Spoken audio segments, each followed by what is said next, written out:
Eh ben dis donc, qu'est-ce que c'est que ce truc-là? Ah, vous êtes là. Alors aujourd'hui, je voudrais partager avec vous une histoire qui m'est arrivée il y a quelques années. J'étais un jeune et j'ai été pris dans une société pour diriger une équipe. On avait mis en place une certaine équipe et du jour au lendemain, un des personnes de l'équipe, un des employés de l'équipe a commencé à devenir très agressif, très désagréable, il voulait plus écouter, etc.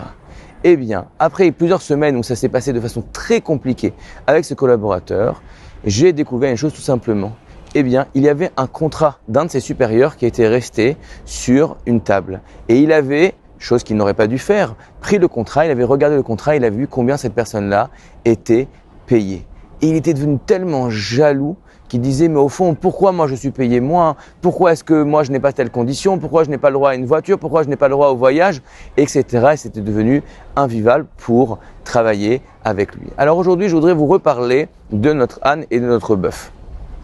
Comme on l'avait dit dans la dernière vidéo, il est interdit d'après la Torah de labourer un champ en faisant tirer la charrue par un âne et un bœuf en même temps. Le Baal HaTurim donne une autre explication que celle que j'avais donnée la semaine dernière. L'explication est la suivante. Le bœuf rumine, c'est-à-dire que le bœuf, après avoir mangé un petit peu d'herbe, pendant des heures, il va être en train de la mâcher, de la déglutir et de la ravaler. L'âne le regarde, lui l'âne, au fond, il n'est pas au courant qu'on peut ruminer, et il voit le bœuf toujours en train de manger, et de manger, et de manger.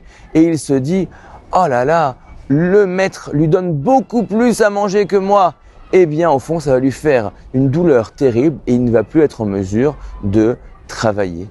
Au fond, il est très important d'être capable d'être transparent, de savoir expliquer les choses. Parce qu'à l'instant, on va expliquer le pourquoi du comment, que cette personne-là a plus d'expérience, que cette personne-là a plus de responsabilités, etc.